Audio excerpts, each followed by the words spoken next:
Hello, folks. Richard Moore, USAGSA. And today I've got Lorraine Valente. It's Valente, right? Yes. She was in New Jersey.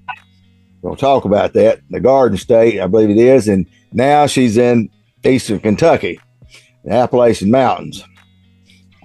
She's close to George Dickel country. It's close to my heart, or was at one time. But before I jump into it, folks, Lorraine is she's a targeted individual. She has a YouTube channel, Alternative Homesteading, and I'll put that link in the video description. Yes. At USAGSA, we are 100% supported by our listeners and followers, and of course our readers on Substack and WordPress and some of the other social media platforms that we're on. If in the description of the video, you'll see our link tree. You click that link tree, and all the links to all the platforms are not in there, but to our other platforms, and the links to support us: Donor Box, GoFundMe, Cash App, Chime, etc. I've got some very dedicated supporters that are absolutely godsends, and I don't want to miss opportunities to let them know that they know that I know who they are, and I appreciate you. It's because of them we're able to do what we're doing. And if you are gaining anything from our content and you realize the mission of our organization is to expose corruption and to give voice to victims everywhere, and to create and bring about change. That is our mission. So please subscribe, share, comment, and like. And folks, share this and share it relentlessly. It's very important. Don't keep it a secret. So Lorraine, I appreciate you contacting me, and I have had opportunity to go to your channel a few times, and you've got a eclectic selection there of different topics that you talk about. And folks, she didn't just talk about being targeted and tortured or something like that. She may be talking about anything, like me. You know, you never know. You never know. It depends on how the wind's blowing and what's happening at the moment, and you're gonna get it shortly thereafter, and that's the way it works. So tell us, Lorraine, a little bit about yourself. I know that you've got a degree in psychology. Is that right? Yes, I have 2 degrees in psychology. One, my undergraduate is in abnormal, deviant, and violent psychology with a concentration in addiction and addictive behaviors. And I graduated with honors. And then I went on for my master's degree, and I have a master's in psychology with a concentration in health. Further in that, my capstone thesis paper was the alternatives to medicating children diagnosed with ADHD. So for 2 years, 3 years, that's all I studied was Ritalin, Concerta, Adderall, the effects on children. I interviewed children. I interviewed my daughter's friends who were placed on these horrible medications, and knew about what their side effects were. I actually formed a group online, and I went into other ADHD groups online, presented my information. I had a Facebook page, ADHD Alternatives, which is where I got my YouTube channel from. My YouTube channel was originally ADHD Alternatives, and it was all going to be about ADHD.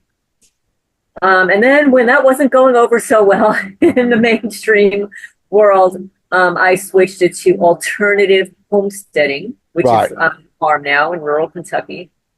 And I'm no longer focused on that area, but I have a lot of background history on it. Do you still do any consultations or anything like that? I do consultations now. Health consultations, consultations with targeted people because I am one.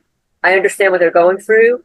I have probably 5 people so far have been instrumental in helping them get out of a psych ward. Oh, Okay, so amen. you know how that goes. You know, it's these false psychiatric diagnoses. They Baker Act the whistleblower. They Baker Act men and women. Absolutely. To silence the truth teller. To Absolutely. label them, and they do this with children. And Right. this is the thing that really is horrific. Those children that are diagnosed at 2, 3, 4, 5, 8 years old, that sticks with them for life. And when you talk about and this is part of the establishment of agenda, big pharma, trying to, you know, it's creating. It's like it's the same thing with this targeting program. It's creating a perfect paradigm. You give a diagnosis, you make up a word for it, fake diagnosis to fit whatever's going on. It's probably nothing, and then you medicate them, and you're on a roller coaster ride for the rest of your life. Yes. They wanted to label normal developmental childhood behaviors as being abnormal. And the parents went along because the parents are self-medicating also, and they look up to the medical doctors as gods. Mm-hmm. And it's really horrific. I mean, and the long-term negative side effects are off the charts. I mean, I can't use the C word, but aggression, suicide ideation, early male pattern of baldness, infertility in both men and women, and the lack of empathy, the lack of compassion, the inability to feel or create. Right. Is that's and then of course we've got our foods. Yes. Wi-Fi, milk and chicken you're giving your kids, and and they're fully developed in the 4th and 5th grade. When I was going to school, you didn't see any of that. And I think when I was in school, maybe there might have been one guy, a senior, had a little bit of facial hair. And hell, they've got 6th graders with full-grown beards now. Yes. And another thing with the hormones in the meat and poultry and stuff like that, boys are developing breasts or breast tissue. And there's falsely belief of the misguided belief that maybe I'm not a boy anyway. Maybe I'm a female. Oh, God, I've got these gender affirm that one. That's a whole nother topic. I know it. Because I get you a dress and a sports bra. I don't know what to tell you. Estrogens and all that stuff. Yeah. It's creating gender identity. I call it a gender identity disorder. And it's not their fault. Right. Well, everybody's got a label. You know, I think I was diagnosed as a lunatic, if that's a diagnosis, and I've embraced it. And so for those that are targeting me and stalkers that are watching this, they watch. Yeah. Keep that in mind. That's the lunatic part. It's not as if you weren't warned. What did you expect would happen? Yes. So, and did you think, Lorraine, your background and your and the work you were doing, did that contribute to you being marked as an enemy of the state? You know what? I've had subscribers say that to me. It's very possible. However, and it's absolutely possible because when I would go before my professors, you know, to approve my subject matter, you know, it's controversial. And I got the feeling, the vibe from some professors that they weren't happy. Yeah. With it. They weren't happy. Where'd you go? UC Berkeley? Oh, no. Well, that sounds like them. I was a divorced single mom, raising my daughter alone in Manalapan, New Jersey, 52 Sutton Drive in home. Manalapan, New Jersey. We're going to hopefully talk about that. Oh, yeah. 30 years. Criminal cops with badges. Yes. Oh, absolutely. But So I lived at 52 Sutton Drive, Manalapan, New Jersey, a home I lived in for 30 years as original owner. So I lived there with my ex-husband, bought him out, continued to live there, raised up my daughter. My daughter now has got 2 master's degrees. She's living in another state, but and I became targeted at in New Jersey, I believe somewhere between 2009 and 2012. Absolutely, by 2012, I was in it, you know. I saw people following me in 2015, writing notes about me, parking next to me. I photographed them. And you know, they may not actually, a lot of that's role playing, making notes and doing that kind of stuff.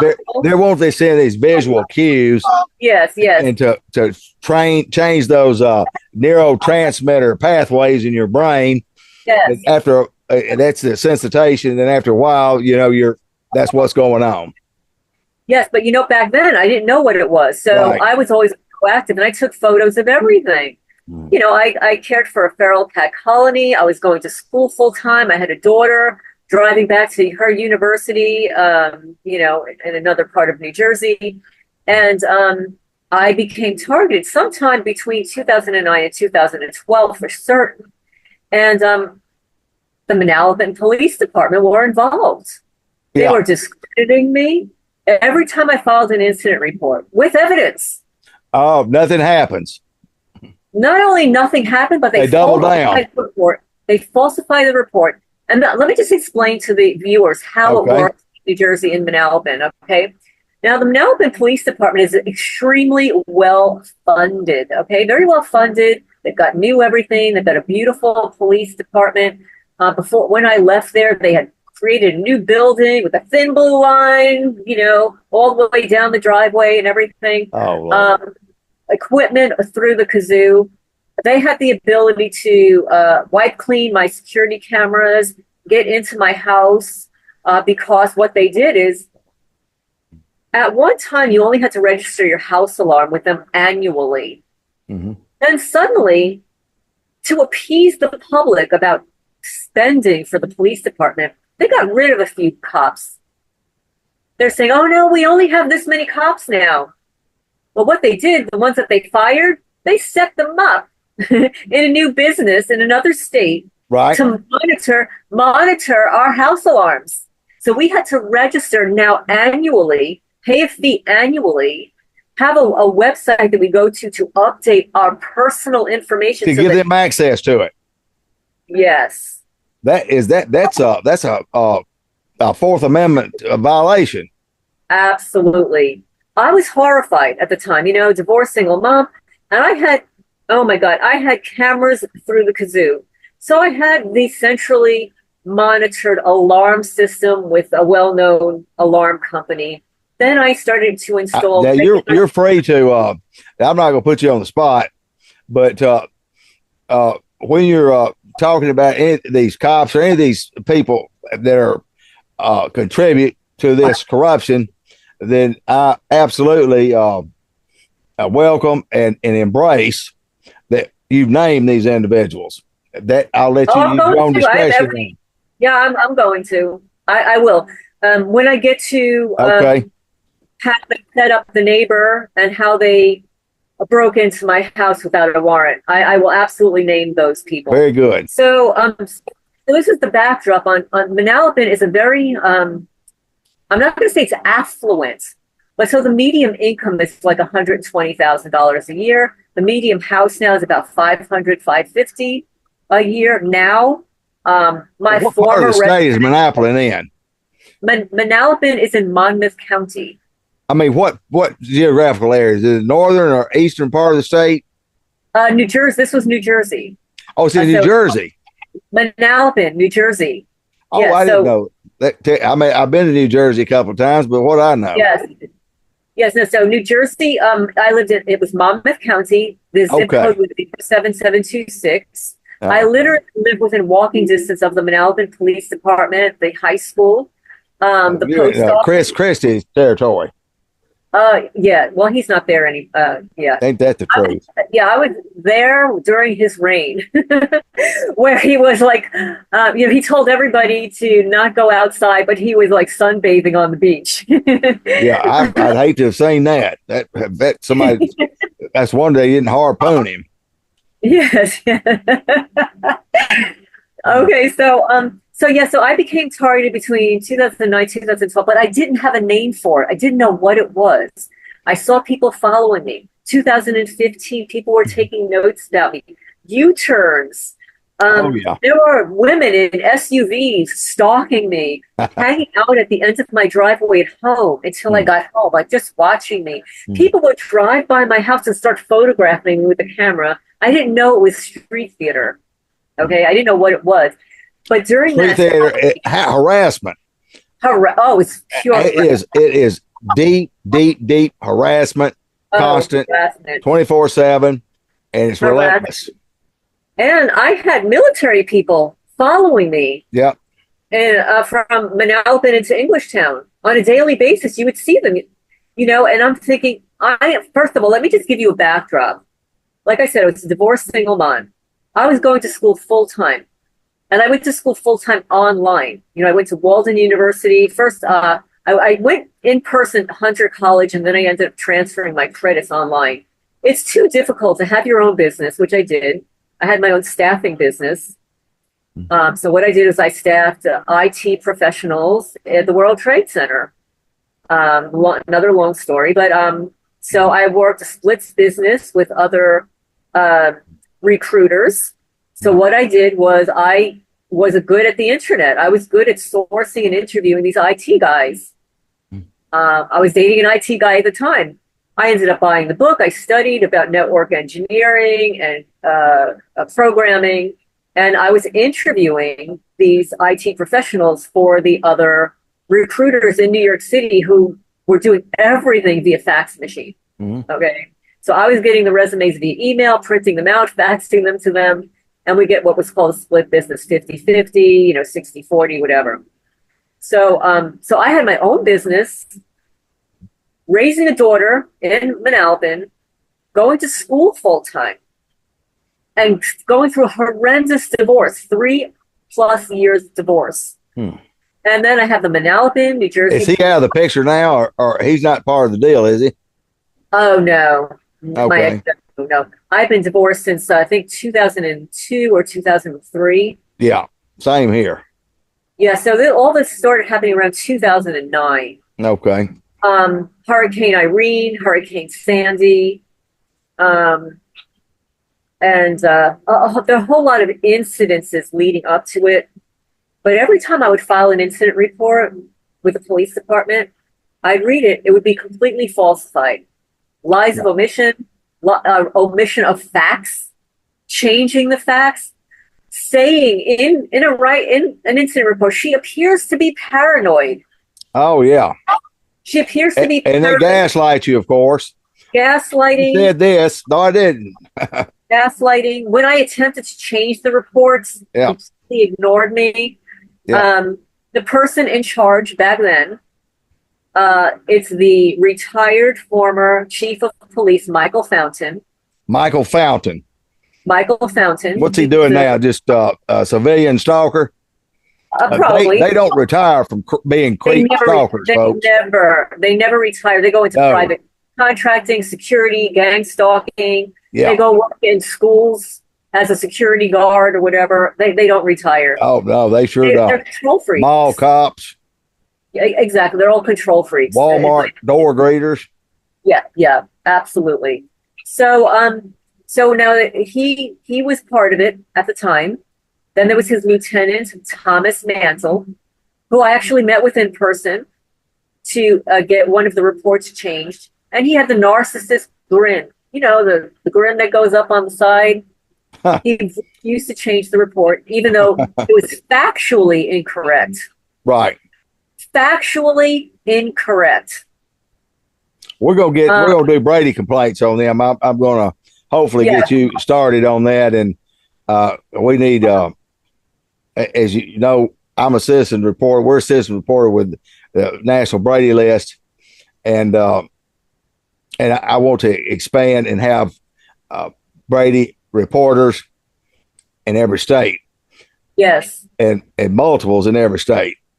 Because at the end of the day, folks, this corruption that she's talking about, this targeting, the head of the snake is law enforcement, state, local, yes. and federal.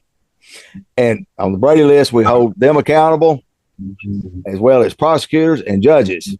Go ahead. They also ask this one question every time they would take a complaint from me.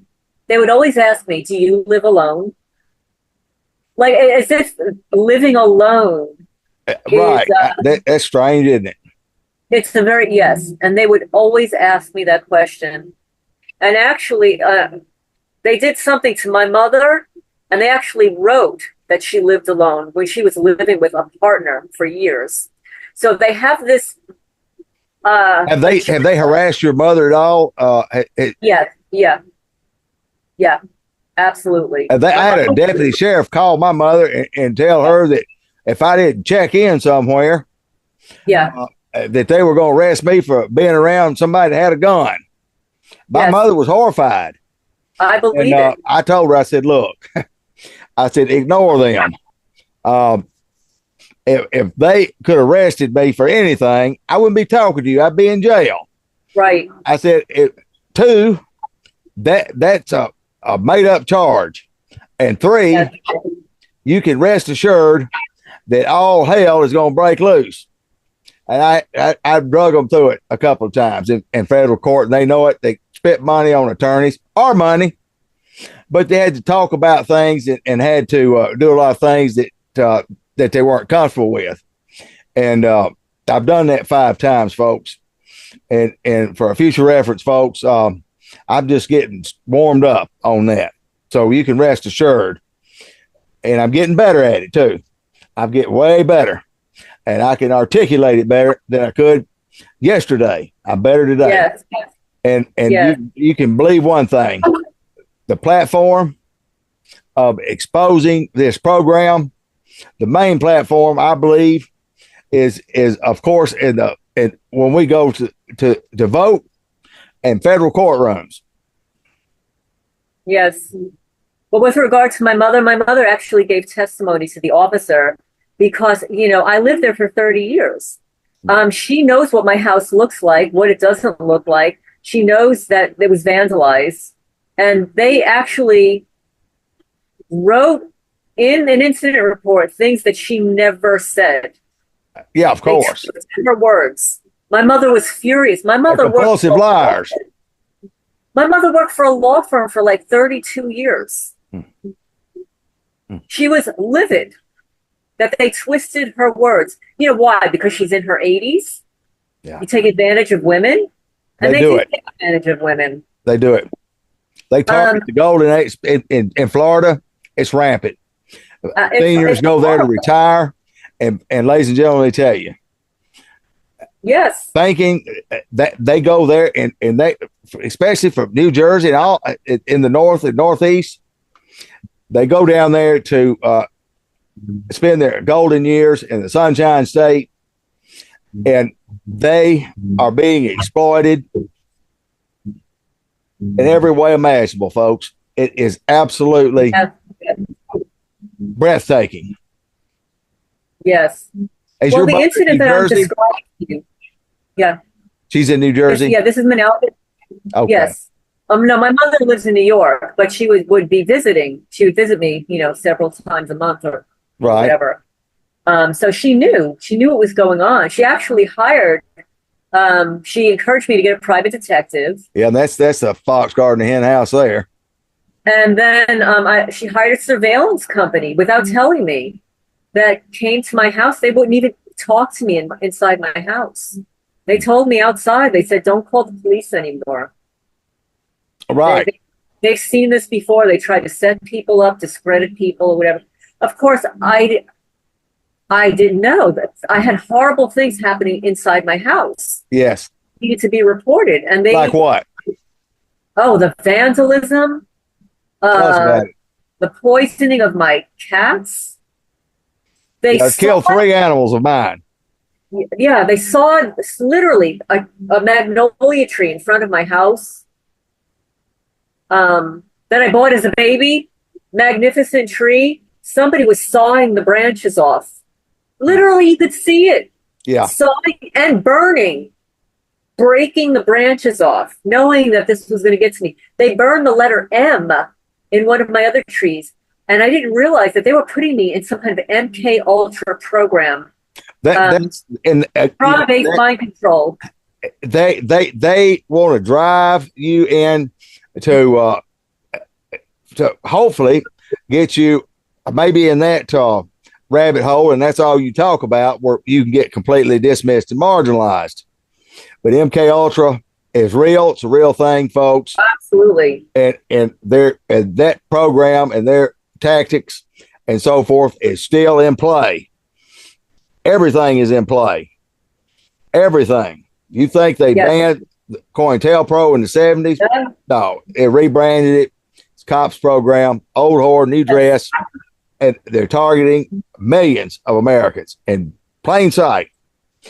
Now, these a lot of these. I didn't know what it was. You see, Lorraine, people said this is akin to witchcraft, and I want to give you my take on that. And yes, it is. I understand that witchcraft is an element of Satanism, of lost people that don't know God, and people that are lost, even fake Christians that profess to know God but don't. They're just putting on a show. That is an element of Satanism. They're lost. You can't serve two masters.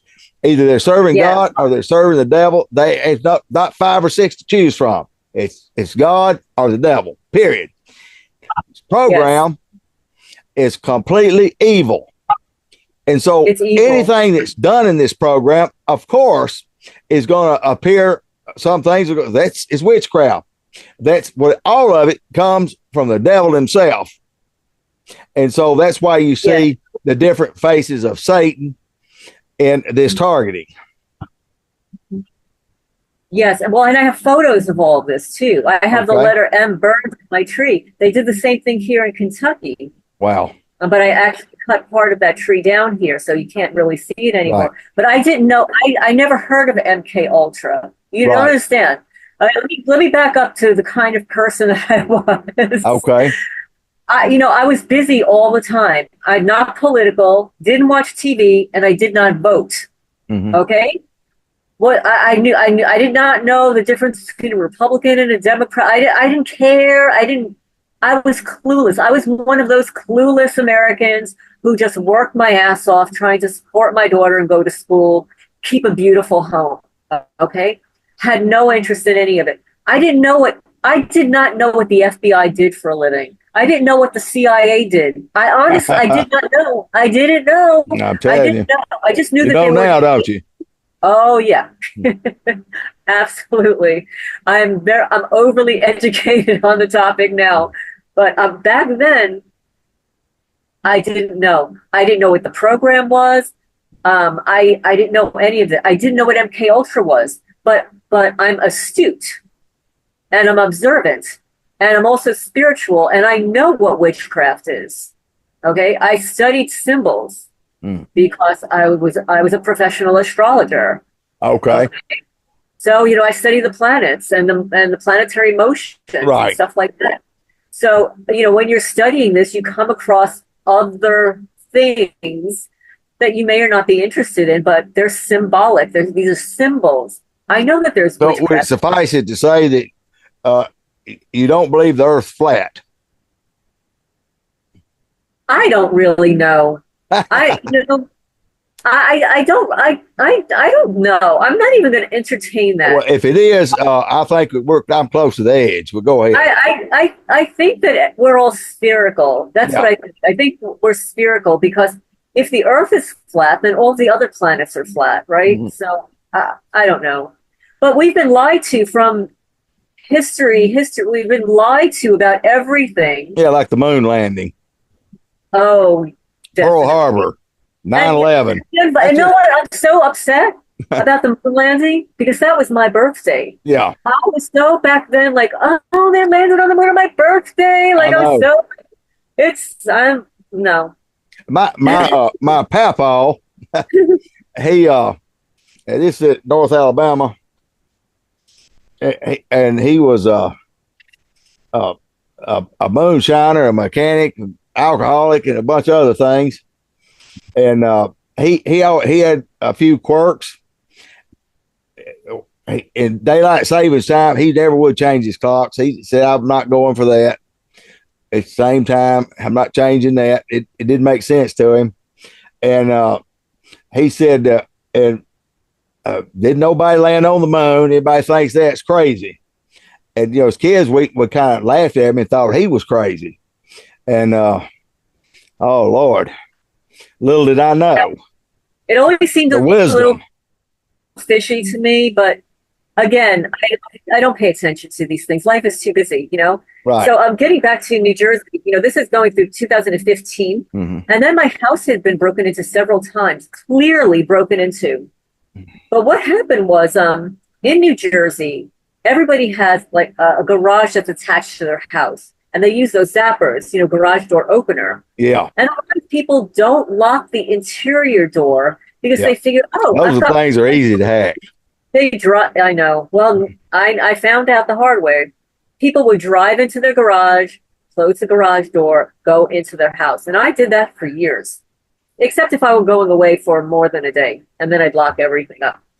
So my neighbor down the block told me, she says, you know, I saw this really strange guy out of place. It was like 2 o'clock in the morning or whatever. He's just hanging out on the corner. I said, well, did you call the police? She said, no. And then she just starts talking about home break-ins. And she said, oh, yeah. She was talking about home break-ins. Wasn't that a coincidence? What? I said, that was a coincidence, wasn't it? It was just a coincidence. And she's not somebody like I knew for a long time, just somebody I became acquainted with, you know, recently. But she said, you know, people are forgetting to lock their interior door. And nobody does it. Leaving the garage door opener and just coming into homes. Right. And I said, what? Right. I said, I'm one of those people. Yeah. So what happened was the first time I closed my interior door, it was broken into. Wow. The whole door jamb was cracked, striation marks on the deadbolt, all the paint was torn off. I called the police. Wow. They send the police. Yeah, I know. And you thought calling the police was the thing to do, didn't you? Well, a home break-in, right? Yeah, of course. That's what I always thought, but oh, Lord. Right, well, this is what happened. Okay, so the first group of police come, and it's street theater. There's a woman and a guy. They're throwing their hands up in the air. Oh, my God, he's cleaning the floor. Well, I called my garage door guy to change the pin. So he's there changing the pin. She's like, she's cleaning up the evidence. I said, I'm not cleaning up the evidence. Oh, my God. The door's right here. Did they dust for fingerprints? They did nothing. I'm surprised they didn't. You know, the theater, they go all out. The female, she says, oh, you have cats? I'm allergic to cats. And she split. They sent another officer. Okay? Now, I know this officer. Well, he's the only black officer in the Manalapan police, and he's the only one that I always thought was so good that he was non-corruptible. All right, so he shows up. So I know he's part of them. Yeah, he shows up without a badge, without his ID, you know, without his name, and never gives me an incident number. Right. So I call my lawyer, and I said, you know. He says, you got to go get that stuff. Write a letter. Well, it was Reggie Grant. Okay. Reggie Grant. And he was there. And then what he had the audacity to say, he looked at my door jamb that was cracked off, paint cracked off, striation. He said, your house wasn't broken into. You imagine. Yeah, your house wasn't broken into. I was a locksmith before I became a police officer. I kid you not. I'm not. This is exactly what he said. Right. I was. Could you imagine? You know, you're living alone. And to find that your house is broken into. That's what they do. They're going to gaslight you every time. Well, but see, the thing is, before that, all this weird stuff was happening in my house. And the only way I could describe it is cognitive dissonance. I had deadbolts. I had security cameras. I had a house alarm. I had everything imaginable that you would need to detect a home break-in. None of them triggered anything. Right. So then when my house was broken into and then I was gaslighted like that, I was like in panic mode. I immediately changed all the deadbolts. Guess what? House was broken into again. Yeah, you may as well. And folks, let me tell you, when you're targeted, I don't even lock my door most of the time. And of course, it's different for a single woman, but I try to create the idea that maybe I'm not even there, hoping somebody would stumble in. But that's the reason I do it. But when you're gone, it matter how many locks you put on there. I've seen people that can get in a lock, a deadbolt, or a padlock quicker than you can get in it with a key, and pick it quicker than you get in it with a key. Yes, they do that here in Kentucky. They're so bold here that they unlock the doors and leave them unlocked. Yeah. Just to let me know that they were here. Oh yeah, they're going to leave something. They'll come in your house. That they leave something where they've been there, and that's with everything they do. That's why they follow you, and that's why the colors they point the cars at your house, and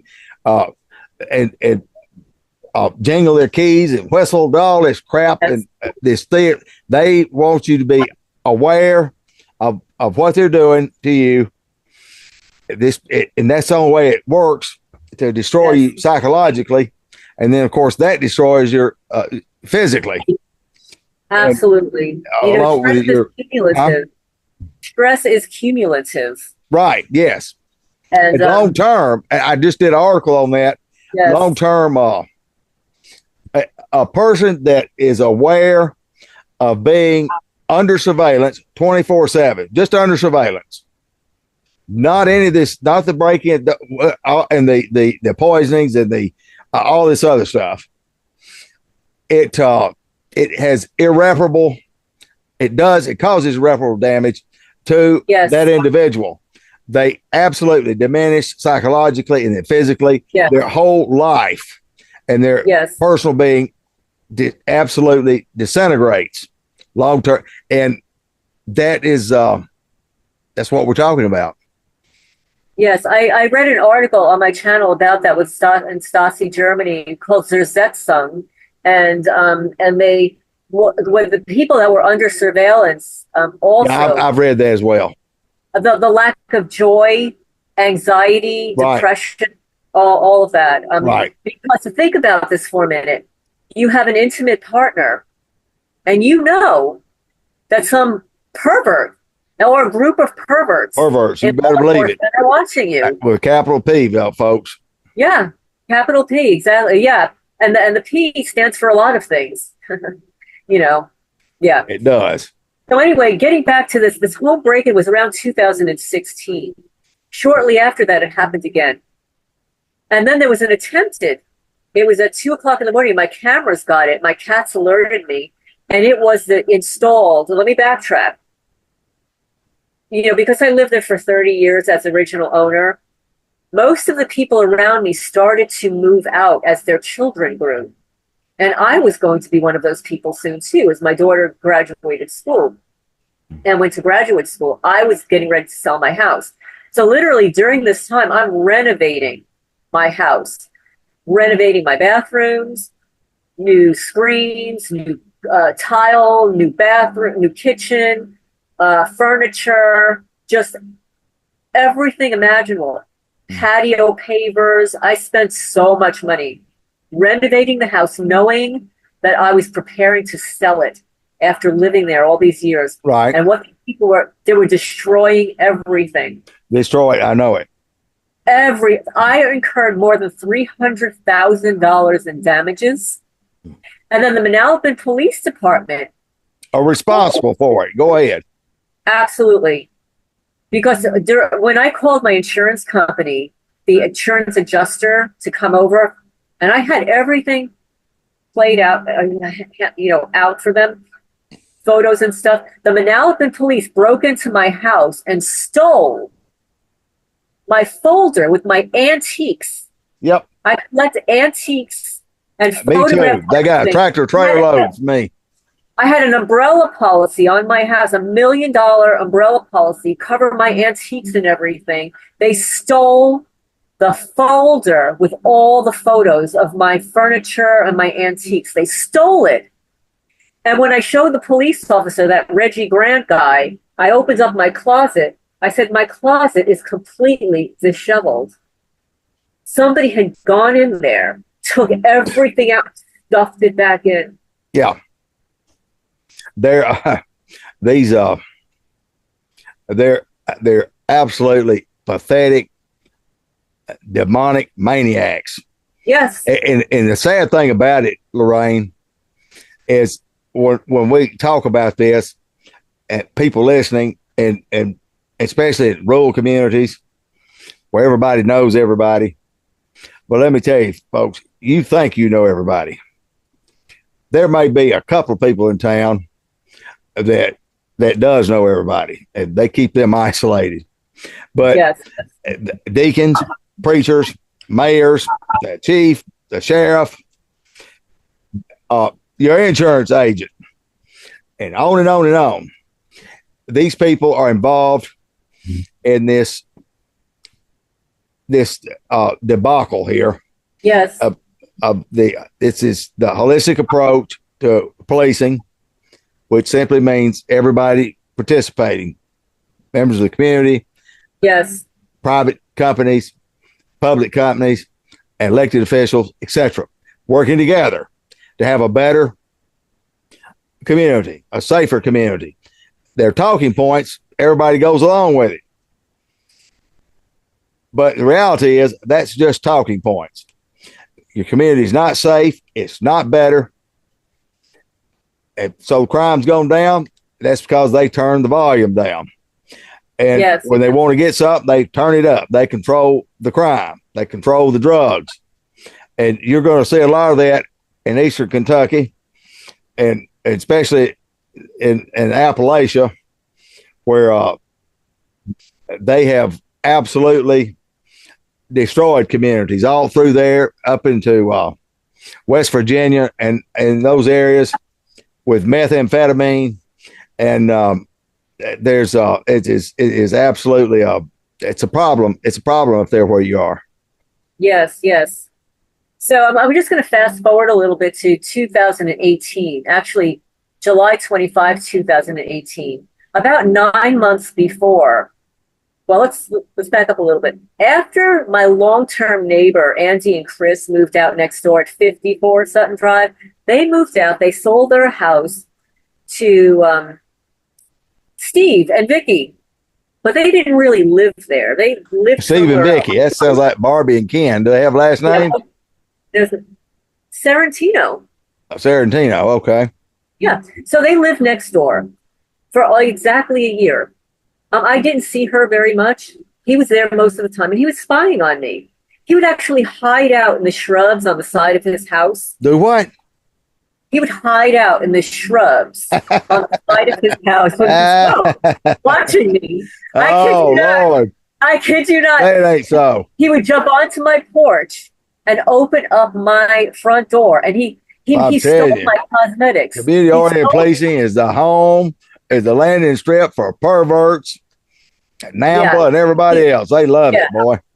I call them the real estate mobbers, because they basically stole to destroy my house. Did you ever confront the peeping Tom or the creeper, whatever the hell he was doing? Oh, I did a couple of times. What did he say? I was in here looking for something. No, I didn't catch him that way. There was one time he's watching on his phone in the backyard, and I decide I'm really going to startle this guy, because I never talked to him, right? So I walk out in my nightgown in the backyard. Oh, Lord. That's brave. I walk over to the fence and I yelled over. I said, "Hi, Steve." Oh, He God. literally fell off his chair. Did he? You know, like a caricature. He fell off his chair. Then there was another time he's following me from the shrub on the side of the house. And I realized what he was doing. So I maneuvered from my backyard and I walked through my house, through the garage. And I was hiding out in my garage. My garage door was open.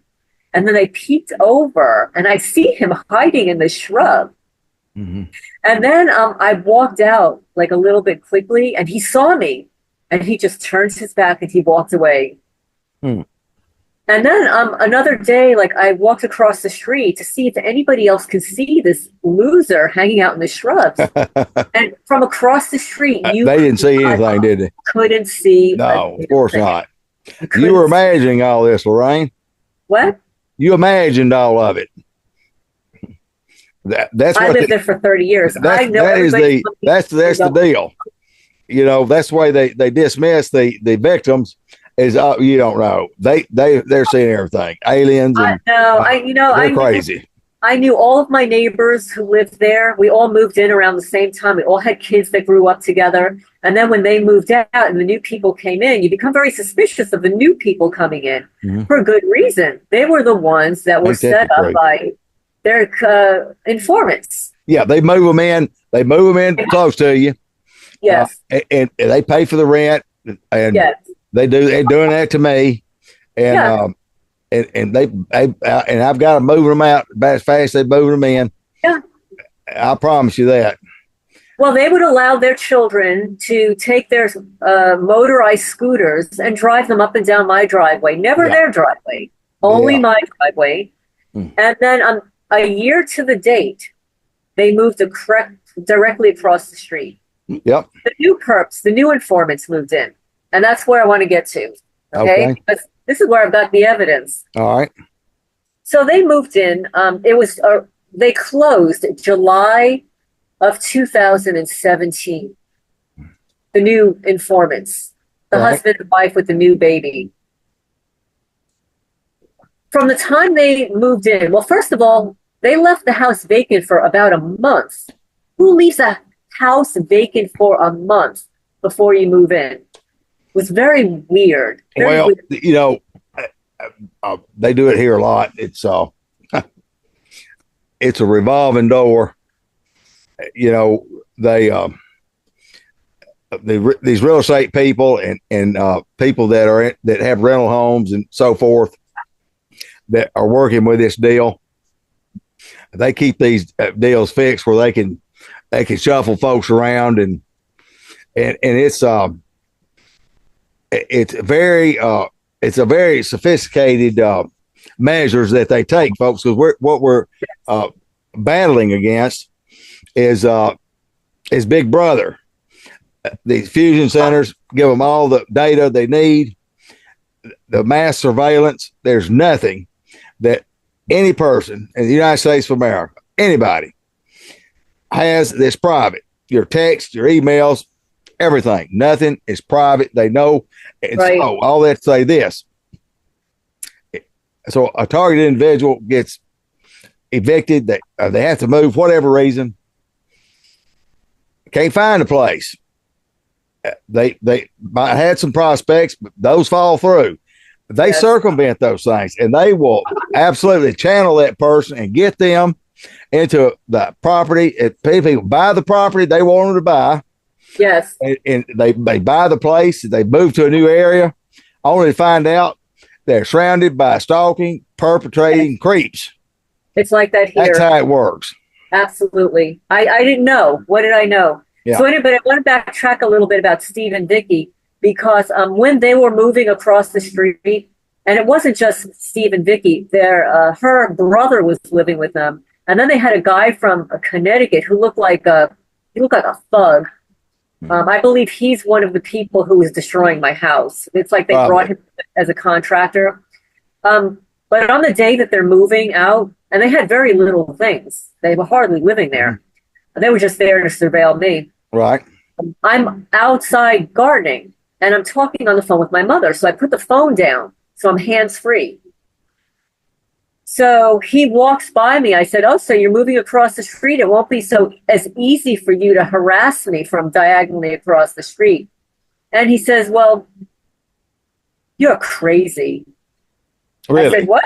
Yeah, he said, this is what he said. He says, "Everybody knows you're crazy." Oh yeah, I've heard that. I've never had conversations with this guy. I've heard those same remarks. He says, "Everybody knows you're crazy." I can't get to them though. They're backing up when they say it, but yeah. Yeah, then he walks away to get more stuff, comes back. I'm talking to my mother, hands-free. He said, "See what I mean? She's talking to herself." Absolutely. I said, "You stupid idiot. I'm talking to my mother. She's on speakerphone right here." Yeah. Shut up in a hot minute. Wow. What a pathetic moron. What a moron. Yeah. So they'll move across the street. Yeah. The new people move in. I'm going to say they probably move in August, maybe even September. So they left the place vacant for a long time. Did you get any pictures or videos, anything of these people? No. Didn't know to do that then. I have a letter that I wrote to them, and then their response. They actually stole the response from my desk, my office. Yeah, but I was smarter than them because I immediately scanned it when I received it into my computer. It's on my YouTube channel, by the way. So, okay.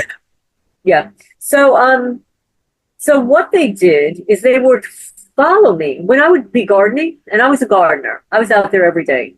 She would come out with her screaming kid, screaming, and just follow me. Like if I were here, she would be across from me here. If I go to the corner, she'd move to the corner. She screamed. Who was she screaming at? No, her child. Her child. Oh my God! So she had her heathen with her. Holding the kid, ignoring the kid, watching me on her phone, pointing the phone at me. So, while my house is listed for sale, okay, and this is a long process. It took me 3 years to sell that house. Unbeknownst to me, they blacklisted my house. Of course. Contact every one of my agents to not sell it, and people who were going to make an offer on it. They got to them. They got to them. Absolutely. And told them the house was off. Real stuff, folks. They're doing it here. America. They're doing it. Well, at some point, I would love to have another conversation about Kentucky because I really want to expose these efforts here. And I will give you all the names of everybody. Yeah. You say Chucky? Kentucky. Kentucky. Okay. Right, right here. Talk about, we'll get into Kentucky. That'll be another time. But okay, so these people harassing me unmercifully, but I ignore them. I have nothing to do with them. I would see weird people coming in their house. They would also have a DJ truck parked outside, a big black DJ truck. What kind of truck? Like a disc jockey, music. But there was never any music going on there. Oh, I got you. So are you talking about like the vans that are like the radio stations have? Yes, a big van. Oh, always Lord. Well, isn't that an original deal there? Yeah. So, but anyway, they either had one of their landscapers or deliberately damaged my landscaping. Yep. It wasn't like a little bit. It was like 6 feet into it, and I had a for sale sign on my house. Yeah. My house was listed for sale. They damaged the front of my property. So rather than confront them directly, I wrote them a letter. I said, "Your landscaper damaged my property. I've got photos." I said, "It needs to be repaired." I said, "I can repair it myself and bill you for the damages, or you can pay for the damages outright and hire somebody yourself. No big deal." They get the letter and send me a response. I get a response from the guy. Yep. The last name is spelled Ishkahan. And he writes, and I don't have the letter in front of me. I should have grabbed it. It's one sentence. And it's to the effect of, "I hope you weren't harassing me." Something like that. Gaslighting me, turning it around to me. The landscaper did this? No, my neighbor. Your neighbor? The neighbor who I wrote the letter to, who damaged my property. So I wrote them a letter. I said, you know, your landscaper damaged my property. I got you. And she said, I hope you're not gaslighting me. I said, no. That's not, no. I sent them a letter asking to negotiate the payments of the repair. Instead of being neighborly and saying, oh, I'm so sorry, what happened? They send me a 1-sentence letter back in the mail. And it says something like, I hope you weren't harassing me, or something. I got you. Yeah. Okay. Yeah. And I'm floored. So July 25, 2018, I am going to speak to my painter, who now I find out is a perp and is involved in all of it. Yeah. I'm talking to him at my mailbox. My neighbor, the girl, the female, walks out of her house. This is all set up. Walks out of her house, and I turn to walk back to my house, my front door, and she turns to me and says, "What are you looking at?" She says, "What are you looking at?" Yeah. So, honey, I don't know. I'm trying to figure it out. She's a provocateur. Now, meanwhile, she already had this letter about the vandalism to my property, damage to my property while it's listed for sale. She sends me a nasty note, 1 sentence back. She turns to me and says, "What are you looking at?" I said, "You know what I'm looking at." I said, you damaged my property, blah, blah, blah. She said, "Do you have anything else to say before I call the police?" Yeah. That was the extent. Call my handler, and the police or Johnny on the spot.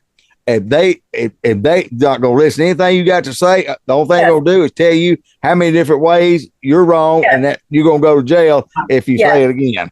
Now, she was on her driveway. Right. I was on my driveway. I never walked to her driveway. She never walked to mine. She yells over to me. I yell back, and I shut up. After she says, "Do you have anything else to say before I call the police?" I walk inside. I know that she's going to call the cops. So I get my letters ready. The letter that I wrote to her about the damage. Right. The letter that I received back. Which I guess the cops were deeply annoyed that I was able to quickly print out that copy when they stole it from my desk. They didn't want evidence, right? So I see the cops pull up in her driveway. They talk to her briefly. They come over to me, and I'm ready. I'm ready for them with the front door. But I pull out my digital recorder, install a new battery, test it, play it back, works fine. Holding it in my hand, somewhat concealed. Walk outside. They didn't even have to ring the doorbell. I walk outside with my papers. And they said, "Your neighbor complained." I said, "Well, she's falsifying an incident." And of course, at this point, I don't know what she told them. Right. I don't find out until I get the FOIA request, the papers back. Okay. So I give them the letter that I wrote, the letter I received back. Right. But before all that, they look at my hands. They said, "Are you recording us?" I said, "Sure." And I just start talking, which I have a right to record the police. Right. They took my information and left. I told them what happened, left.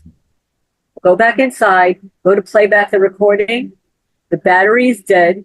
And even my test recording has disappeared. They wiped it clean. I go to my security cameras on my porch. Zero. Same thing here with Ring. I had Ring cameras, and I've seen it in real time. Be on saved video clips and be looking at it, and that clip just disappear. And I've had other people that I assigned to monitor my cameras while I was away that were documenting things in real time that was reporting the same thing. Said some of your footage is disappearing. Someone is hooked into it and manipulating it. Every time I've got tons of footage with law enforcement, stalking, swatting, and all that stuff on my property. It without fail, all of them are distorted. They all the footage has problems with it where they electronically interfered with it. Yes. Yeah. So the police officer that was there that day was Officer Battagliano and Officer Diesel, Dessel. So those two officers were the ones that took my report. Uh-huh. So they bring it back to the police department and they obviously give it to the lieutenant. So now I don't really know what these officers wrote, but they could have written the truth and it was changed by the lieutenant. And of course. So I'm not blaming these officers, but what I am blaming these officers for is killing the battery on my digital recorder, not allowing me to record them. Right. So they were all in on it to a certain degree, and then wiping clean my cameras. Yeah. So these two officers were involved. I'll tell you. So now I FOIA request. Right. I request the incident report. I want to know what the blondie next door said to the police about me. Mm-hmm. She said that I cursed at her. Yeah. With her infant son in the car. Yeah. And you didn't. There was no child in the car. Yeah. He came out and pretended to go to the trunk, like a hatchback of her car. I always play it pretending. Her kid was in the car in the house. Yeah. Her child was in the house. I did not curse at her, but even if I did, cursing is not a crime. Look, if they'd have said that about said, I guarantee you I did on purpose. Yeah.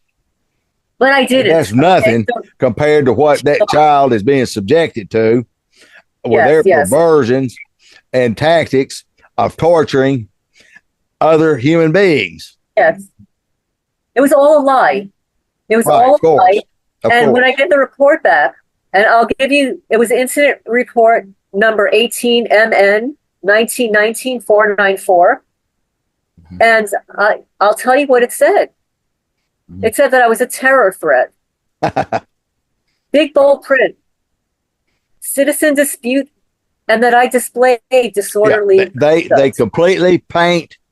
If folks, when you're having these problems, and I'm telling you that one of the biggest demographics of targeted individuals are single women, and then veterans. Yes. Homeless people, and of course, anyone that has a felony. Yes. And probably we could put a few more in there. Yes. Maybe a true person that's a pro-lifer, they get targeted. Yes. That's I was 60. I was 60 years old. Yeah. At that time. And then and mind you, I lived there for 30 years. Wow.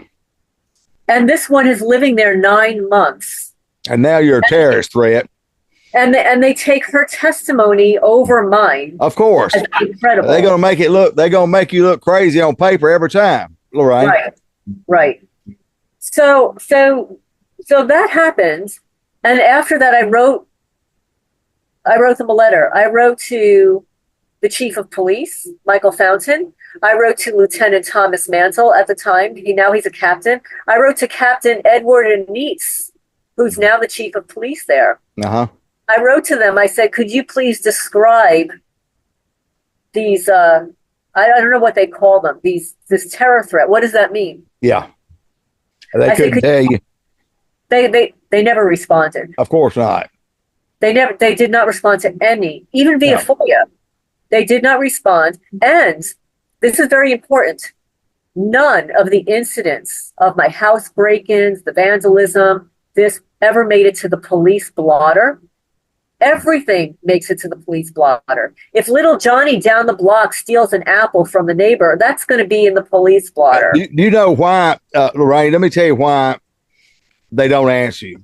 Why many people do FOIAs and only get either they get nothing or they get partials, and why nothing is done when crimes are committed against them and all on down the line is number one.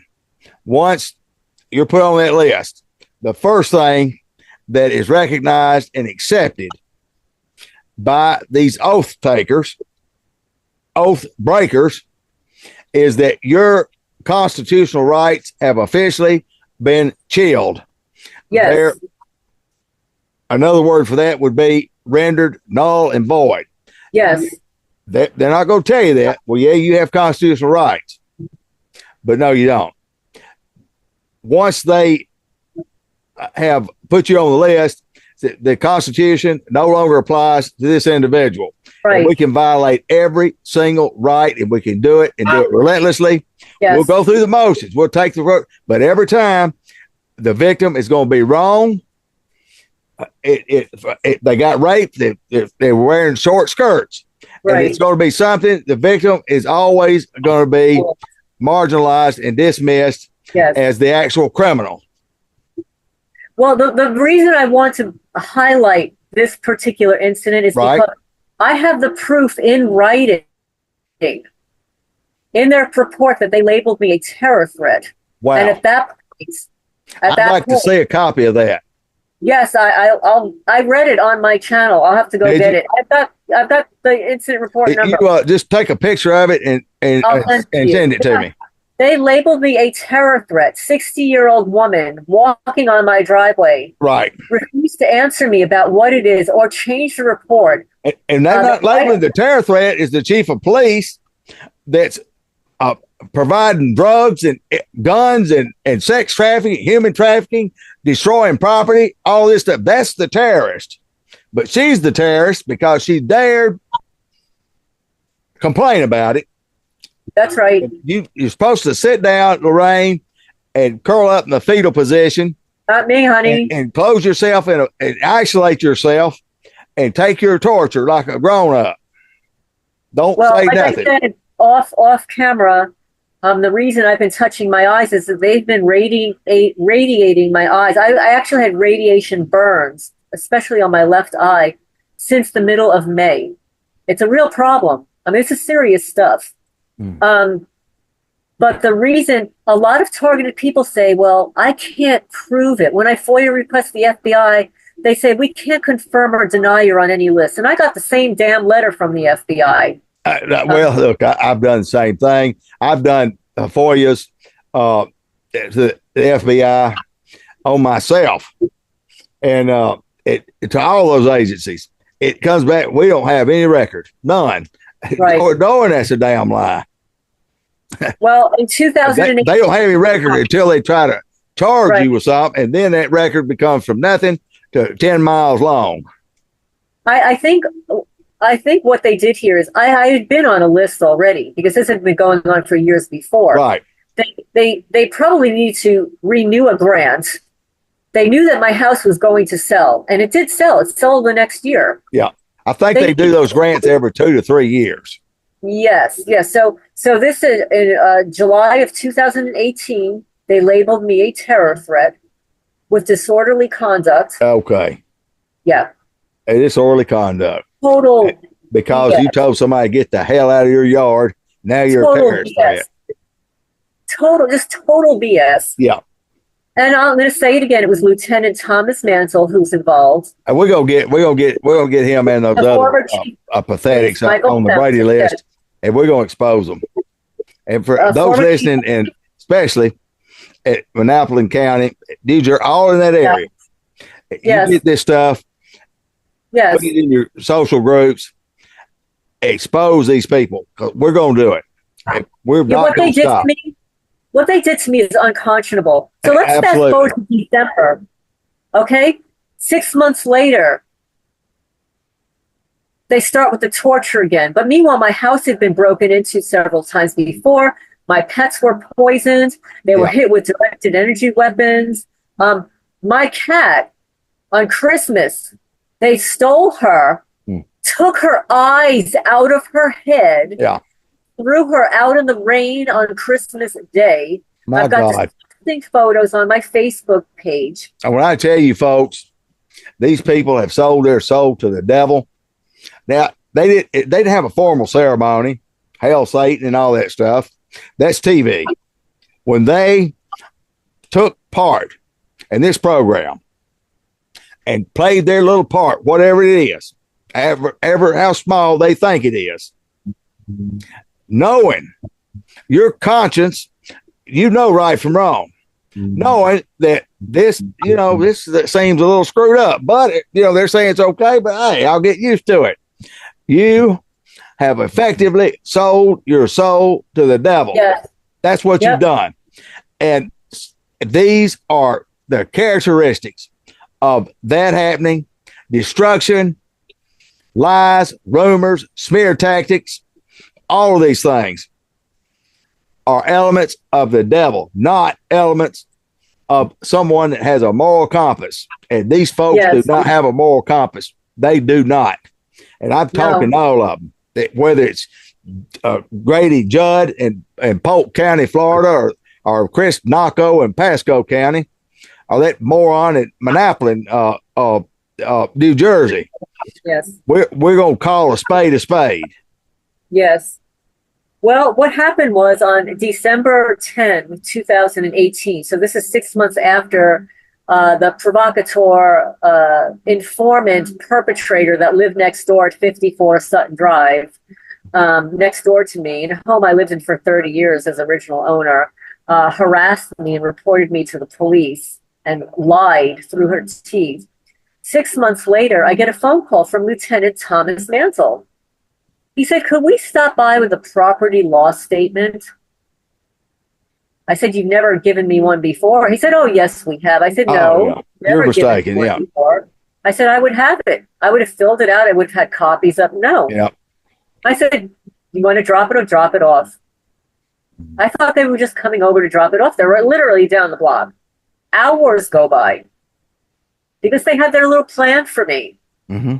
So Officer Joyner shows up with a body cam, by the way. Very important. He's wearing a body cam. Yeah. Officer Joyner, December 10th, 2018. I had been up all night with my cat, Cinnamon, who was being tortured with directed energy weapons. I watched him walking across the floor and getting hit, trying to get up, getting hit again, trying to get up, and then he dies early in the morning. So then these criminals at the Manalapan Police Department call me up to bring me a property loss statement, obviously knowing that they just tortured my cat to death. He's like 8 years old. Now you're on a farm now, aren't you? I'm on a farm. I also have a 501c3 nonprofit cat rescue. It's called Freya's Cat Rescue. So you've got, how many cats you got there? I don't talk about how many. I mean, I just okay. I mean, you got a lot of animals there. I have a lot of. I could tell you how many were killed since I moved here. I mean, how many? 28. My gosh. 28 cats. You know, folks. They were burned. They were burned. Yeah. Full burned in the face of my cat Chicklet. They did the same burn to my rooster, the same burn to another cat, the same burn to a dog down the block. They're practicing their weapons on my animals. I had a cat that belonged to my sister that passed. She was only 52. And he lived in the house and big fat, he'd been fixed, so he was a fat cat, those fat cats live forever. But he started doing something different. He'd get up on the bed at night and he would come top of my head and would curl up around the top of my head. And I'd try to move him because, he was big and hot. It was like having a heating pad. Right. And I didn't know why he was doing that. Well, then he started having symptoms and was sick, and I took him to the vet. He said, I don't need to run. I can run some tests and stuff. And he said, this cat has tumors, cancer. And so it's a horrible story. I won't finish it, but that cat, animals are smart. on his last And day, there's my he blocked the door where I would go out, and he got in front of, he's never done it, and laid down and was looking at me and crying. And, it was awful. But I know now, and I ascertained then that that animal was instinctively trying to protect me, and he was getting the brunt.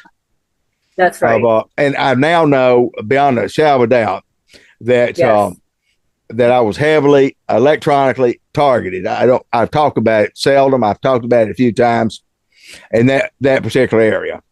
And I can validate that, because here in Kentucky, they radiate me to death in my bed, and I've got a small house. There's nowhere for me to go.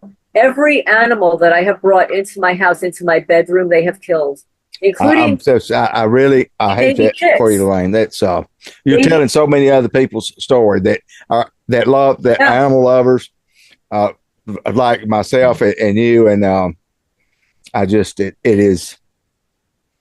It's just really it's hard to imagine. It's unbelievable what they do to animals, and it's folks not just know people these people, and these are people that you thought were good people.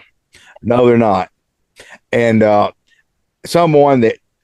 people that do things knowing that they're harming not just innocent women and children and families, human beings, but they target the most vulnerable. Yes. The elderly. Yes. Those that have handicaps, physical disabilities. Yes. And they target animals. And I'm telling you, I just believe, Lorraine, that there's a special place in hell for those people. Well, absolutely. In New Jersey, they broke the neck of my canary. And yes, I had a canary with all those cats. They suffocated my chinchilla. They poisoned my cats. I had cats recovering in cages from being spayed and neutered, and they would do something to their eyes. I would go out and come back, and the cats would be scared, petrified, not allow me near them, and their eyes would be all bloodshotty and whatever. So they would do horrible stuff while they're confined to a cage. I'm saying. Yeah. Anyway, getting back to this property loss statement that Lieutenant Thomas Mansell said they had to drop off. Officer Joyner shows up with a woman. She's got no badge on. She's not an officer. She's got like a clipboard or whatever. Right. I asked her name, wouldn't give me her name, didn't know her last name, didn't know where she worked. I did say her. He said, "Are you an officer?" And she would just shook her head, no. Wouldn't talk about it. And Officer Joyner is wearing a body cam. I made note of that. So you could see he's got a piece of paper in his hands, but he doesn't give it to me right away. That's not what the agenda was. The agenda was not to give me the loss statement. So I have papers in my hand too. And I bring them to the tree whose branches were sawed off and burned. It was obvious. But the woman, her name was, I find out, it's Tina Booth from Monmouth, PESS. She was a fairly new person there. She was an assessor, allegedly a mental health assessor. So I'm literally out there with them for about 10 minutes, show them the branches, tell them that I got ripped off by $4,000 from my painter. So she says to me, stupid question. And it started to make sense after like my intuition kicked in. She says, well, what are your sleep habits like? I said, well, I usually I didn't get a lot of sleep last night, but I didn't tell them why. It was none of their business about my cat, that I was up with my cat all night. Right. I said, I don't usually get a lot of sleep. So based upon that, and then she turned to me, she says, the officers told me that you file a lot of reports. Yeah. I said, well, I've got a lot of break-ins and vandalism. Right. So I'm getting a bad vibe. So I start walking towards my front door, where all my cameras are too. And I give them my papers. They're still holding on to this property loss statement. Don't give it to me. I get a bad vibe. I said, okay, I said, I've got stuff to do. I go into my house, turn around to close my door. Tina Booth holds on to the door handle on the other side and pulls it towards her. I pull it back to lock it. She pulls it harder and they break into my house. Wow. No warrant. No, No. nothing. Hey, yeah, they have warrants. That's all. That's all mumbo jumbo. I have to have warrants. You think they search warrants don't have to be signed? None of this stuff, folks. That's just something. Oh, I'm we're traumatized. told. You know, I'm traumatized at this point. Yeah. My house is listed for sale. Mm-hmm. My cat died early in the morning. My house had been broken into so many times. My neighbor reports me to them. What kind of neighborhood were you in? I was in an affluent neighborhood. Affluent neighborhood, ladies and gentlemen. She wasn't in the hood. No, I was not in. No. Manalapan is Monmouth County. The houses now, the medium price is $500,000. There you go. There are $1 million, $2 million, $5 million homes there. Right. Big home. I had a 5-bedroom house, just to give you perspective. I had a 5-bedroom house on half an acre of land. And I renovated everything, the bathrooms, kitchen, installed patio pavers, new landscaping, and all of that. Excuse me. So I'm traumatized. The first thing I do is I call my mother on the phone. So she's on one phone. She's on a handheld phone, and then I've got a landline. Uh-huh. Call another woman who is an alleged friend, an alleged targeted person. Yeah. I'll tell you her. There's plenty of them. Connie Robinson in Connecticut. She's speaking to them, yelling at them, get out of her house. This is against the law, blah, blah, blah, blah, blah. I'm recording this. And at the time, I believe that she's a friend because I've done the same for her, right? So she finally hangs up. My mother's talking to the officer, and unbeknownst to me, because my upstairs hardwire system catches everything outside, right? They wipe clean everything inside. Yep. Okay. Mm-hmm. Including Tina breaking into my house because I have a camera pointed at my front door.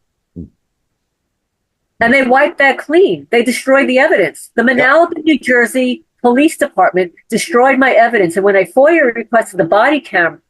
Yeah, we're coming, Manalapan. We're coming. Yes. They broke into my house with Tina Booth. I filed a complaint against her with her manager. I filed a complaint against the Manalapan Police Department, 61-page complaint. But let me just back up before I get to the whole complaint process. Officer Joyner comes in, and then on my driveway, there's Sergeant Carey, Officer Casella, and somebody else, and an EMS truck. And then Tina Booth. That's another one. Has, and my camera showed me this later. They have an SUV out there with Tina Booth's backup, smoking incessantly on my driveway, putting her cigarettes out on my driveway, interfering with my UPS delivery. I only know this after the fact when I review the footage, after I returned from the hospital. So they come in. Tina Booth is in my dining room with her little clipboard. She says, well, I think you need to come with us because you need to have an assessment. I said, really? They tried to Baker Act you? Yeah, they tried to. I'll tell you what happened. I said, she says, well, I think that you've got some problems or whatever. And I said, really? I said, by what criteria did you make that determination? You have to understand, at this point, I have more education in psychology than she does. She only has some training to be an assessor. Right. I've got an undergraduate and a master's degree in psychology. Yeah. And my undergraduate was an abnormal. And that's another thing. That's another thing they don't like, but I tell you, they don't like it. It is they, if you've got just a slight bit of education, they hate that. Well, I was also a notary public in New Jersey and New York. Yeah. I was a corporate human resources manager, so I had two human resources certifications, one Right. from Cornell. I had gone through my drug and alcohol certification counseling. All I had to do was go for my, free, I had to work for free Right. sponsorship. I wasn't going to do, but I Right. actually I did volunteer work at the local alcohol and drug committee for 6 years, unpaid. And then It's I like an was, internship or something. no, I just volunteer. Volunteer. And then I Okay. became the chairperson. I was the chairperson for a year. Mm. So here I was doing all this community service. I actually serve food,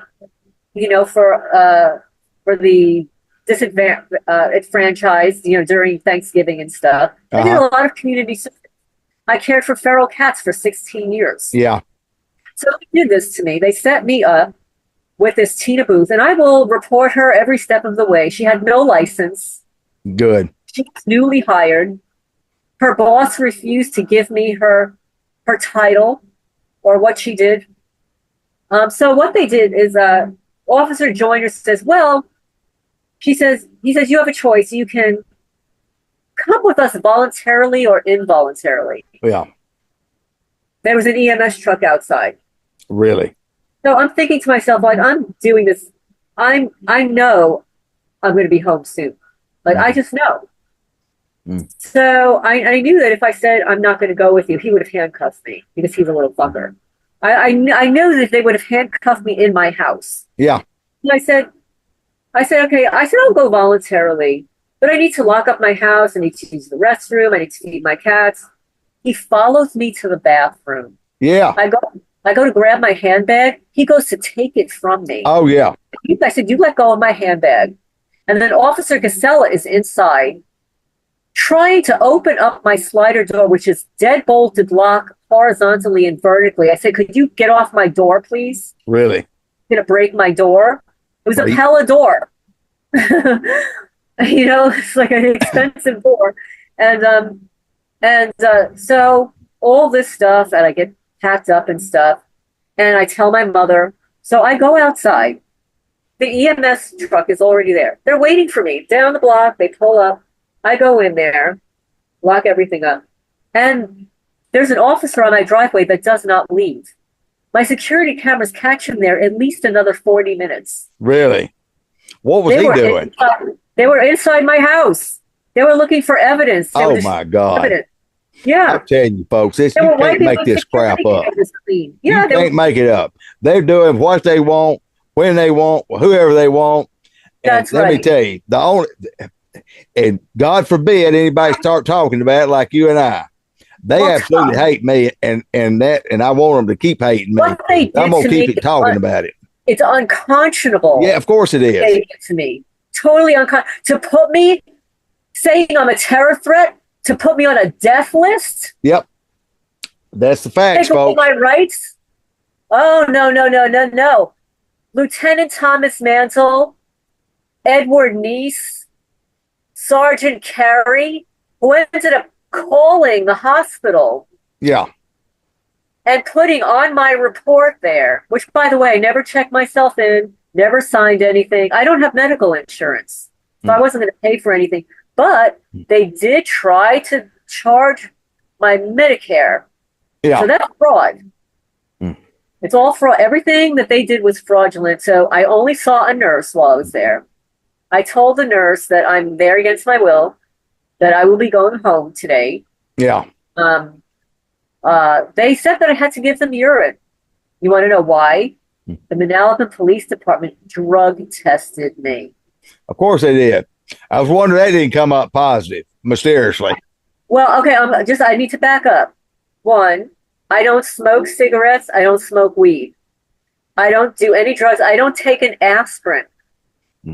I worked out 5 days a week at a local gym. I was probably in the best physical shape of my life in my 50s. Okay? You're fit now. You look fit as a fiddle. Oh, well, thank you. And I eat organic food. I don't eat meat. I don't drink soda. I don't eat hydrogenated vegetable oil. So I eat a clean, totally clean lifestyle. Right. Okay? So the fact that they drug tested me was humiliating. Of course. What they did to me was absolutely humiliating. I lived there for 30 years, and all of my neighbors saw them. Why do the purple off you? Yeah. Like that? Yeah. Disgusting. Absolutely. So I will never shut up about Lieutenant Thomas Mansell, who's a criminal. No, we're not going to shut up about it. I don't want you to shut up about it. We're going to ride this dog to the grave, folks. Sergeant Carey calls the hospital to put in my notes.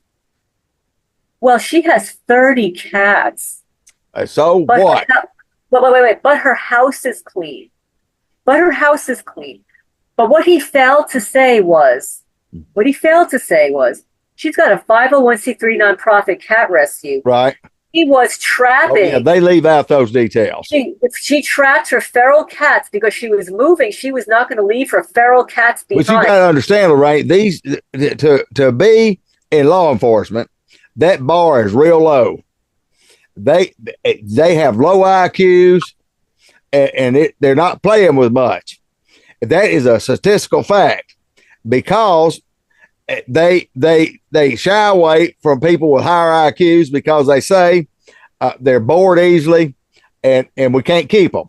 You get somebody that's got a single digit IQ and zero desires and aspirations in life other than to watch Bubba on a fishing show or hit bingo at a bingo parlor. They want them. Right. And if they got a fetish, or if they're a Mason or in some other kind of crap, then that's a double threat there, and they'll bring them on in probably with rank. Yeah, well, most of the police in New Jersey are Masons. Yeah, of course. You can see the emblems on the vehicles. Yeah, Fruit Loop fraternity. Yes, of demons. And ain't nothing come out of a Mason's mouth. If their mouth's moving, ladies and gentlemen, they're telling you a damn lie. Period. Yes. So they took me to Central State Emergency Room, Central State Hospital. I was there for 6 hours. And while I was there, they drug tested me. I didn't know that. I was starving because I hadn't eaten. And I asked them for something to eat. And I mean, honestly, I just told you what I eat. I told you what my lifestyle is. They give me frosted flakes, black coffee, some orange juice, and it was just horrible. Like I said, I can't eat this. I can't eat this. Like you're gonna try to kill me with this food. Yeah, you come to the South, they need to fatten you up or kill you because you got to get on the program. Well, let me tell you, down here, like the women are they've got a little fat on their bodies for the most part. You better believe it. Come on to Mississippi. It's the way they cook. I just tell you, like it's the way they cook. Everything we can't eat it here in Mississippi unless it's fried. Well, fried, something's wrong with it. Salt, overly salted, overly cooked, overly sugared. That's right. Cooked. Yeah. If it don't raise my blood pressure, I want my money back. Well, I like things that like al dente, you know, like I know. I can tell, and that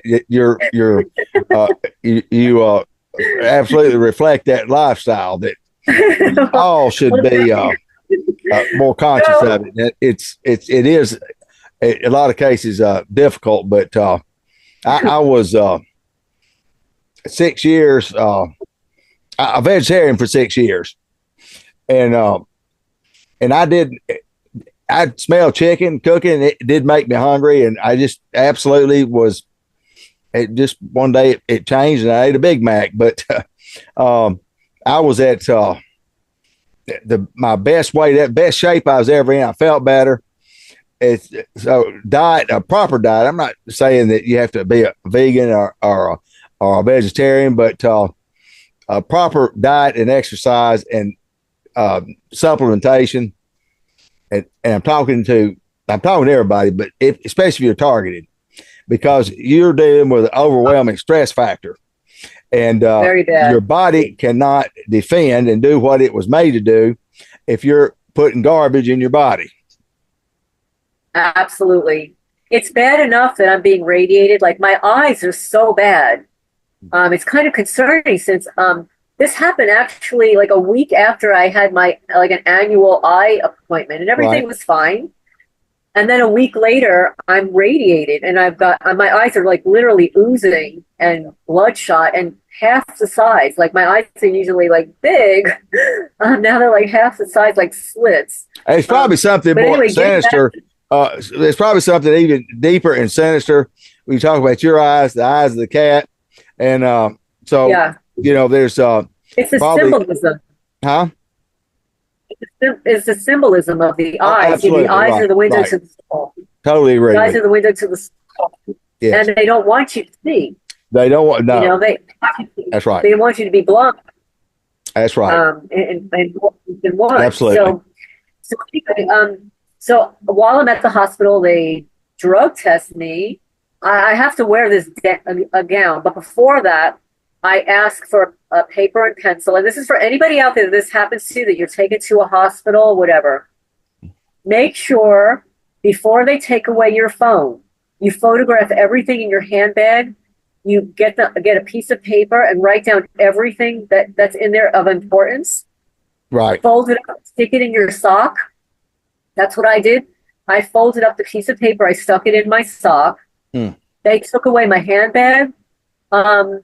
They at some point took away my phone. Right. And they allowed me to use their phone. So I was on the phone with my mother. My mother was on the phone with them. My mother was threatening them with a lawsuit, all this stuff. My mother, at that point, she's in her 80s, comes down 3 hours. This is like a Friday night, I think it was. You know how they love to hold you over the weekend? So I was literally out in 6 hours. While I was there, I literally did nothing. I heard other people coming in. I spoke to a nurse twice. I never saw a doctor, never saw a psychiatrist, never saw a psychologist, only a nurse.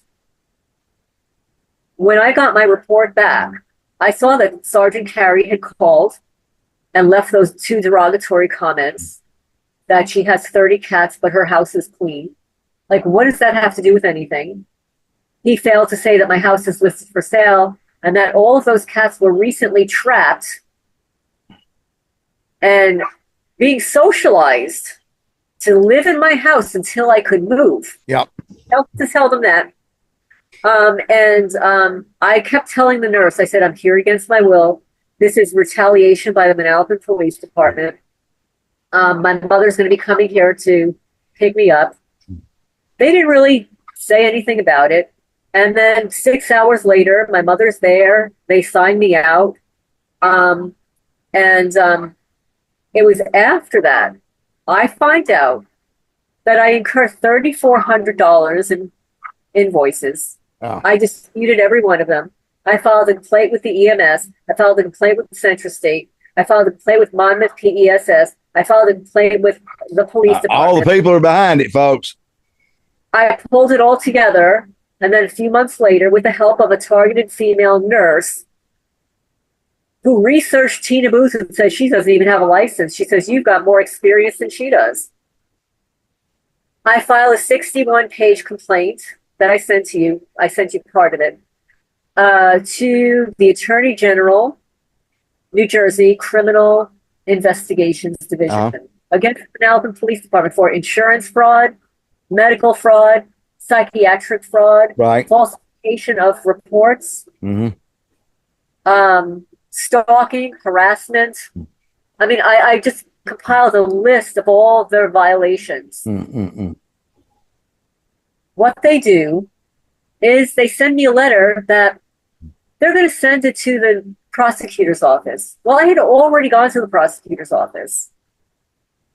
Prosecutor sent me to the Attorney General. The prosecutor's office receives my complaint and sends it to the sheriff's office. Yep. Well, the sheriff already received the complaint from me. The sheriff sends it back to the Manalapan Police Department. Yep. My complaint with evidence. Yep. Who performed their own internal investigation. Yeah, of course. And found my complaint to be unfounded. I think that's the words that the Mississippi Highway Patrol used on a complaint. Unfounded. That's They've got a small playbook, Lorraine. Yes. Lorraine, we have just about run out of time. That's fine. For this, I got all the information that I and that needed in is there. it is, and we could go all day, all night, and tomorrow, and on and on. And Yes. And so, for everybody to know, Lorraine and I have already discussed subsequent shows, and we're going to do more.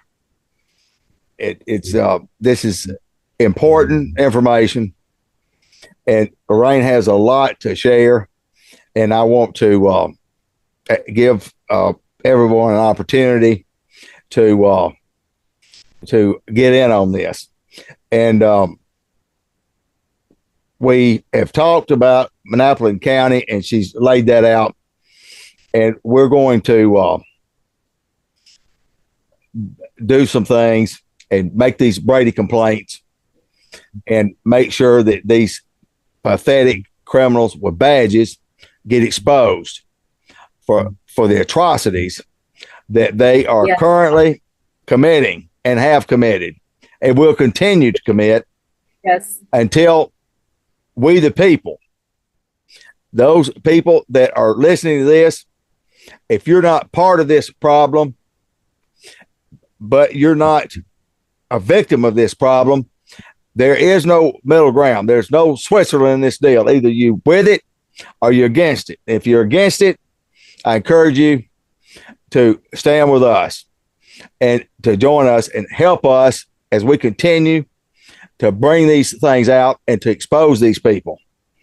And this is what they don't want. They cannot tolerate. They hate free speech. They hate the Constitution. They hate God, and they hate America. That is what's really going on. And they hate women. Huh? They dislike women. Of course they hate women. 72%. This is the whole incel movement in a nutshell. Yes. They absolutely hate women. And we I want to, when we come back, I don't know which one we'll do first, but I do want to talk more about your animals and what you're doing with that. Yes, yes. And I know that you said you've got a nonprofit, and folks. Yes. And there's people doing this all over the country, and it costs money to care for these animals, medical and food and all these things. And it's expensive. Anybody that's got pets, they know. Now, just imagine when you have pets and animals that have special issues and so forth. That's even it compounds the expense that it takes. And so I really admire you, Lorraine, for doing that. That is absolutely calling, and God has surely got a hand in it. We also want to have a segment, Lorraine, and I want to get on a subject that will get me a lot of hate mail.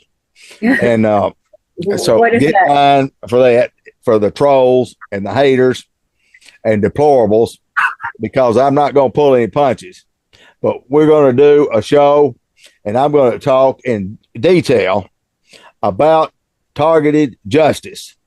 Oh. These FBI perp shills working for the man, running victims down mindless, cultic rabbit holes. We're going to talk about that, and I believe Lorraine can and myself can shed a lot of light on it. I hadn't done it properly. And I'm also talking with another individual, and I'll leave it at that I may bring in on the deal that can speak on this as well. And so that's a developing thing. We're going to try to do all this in short order. So, Lorraine, I'm thinking about a week and a half, somewhere in there, 10 to 15 days, somewhere in there, 2 weeks at the most. We can have you back in here and have a run at it again. Okay. Sounds good. And folks, go to Lorraine's YouTube channel, Alternative Homesteading. I'll have that link. You go to her channel and subscribe and support her and share the content, folks. And I'm quite sure that you can reach out to Lorraine, and I had is with you, Lorraine. But I mean, I've got people. I communicate with people from sun up to sundown, and sometimes just spontaneously through the night. It's impossible to talk to everybody. You got to realize that I've got a lot of I get a lot of so-called TIs that are perping by proxy, and yes, absolutely, every nut job on the planet. On top of that, I get real victims and real people with real situations that so there's a lot of stuff that we have to weed out, isn't it, Lorraine? I'm sure you get that too. And there's so much. I mean, it's nonstop. I mean, my regular life is extremely busy. Then to have all the other stuff on top of it, it's just overwhelming. And I'm trying to actually sell this property. So if anybody's out there is looking for a homestead farm, I want to sell. So I need to downsize a little bit. Okay. Yeah. So if anybody looking for a homestead farm in Kentucky, holler at Lorraine. It's beautiful. It really is gorgeous. I bet it is. It's beautiful. It sounds like I mean, the place to be. But I couldn't at this juncture in my life handle it. You know, it's too much for me, especially being a targeted person. Right, right. I need less acreage, and I need to get away from this particular area of Kentucky. Yeah, well, that's what I said about Mississippi, and they won't let me go, right? Well, I've got to get out of here. I don't know if I'm suffering from Stockholm syndrome or what, but yeah, no, I've got to get out of here. It's not that they won't let me go. Is I realized that that I landed in one of the epicenters of corruption, and I'm not going anywhere.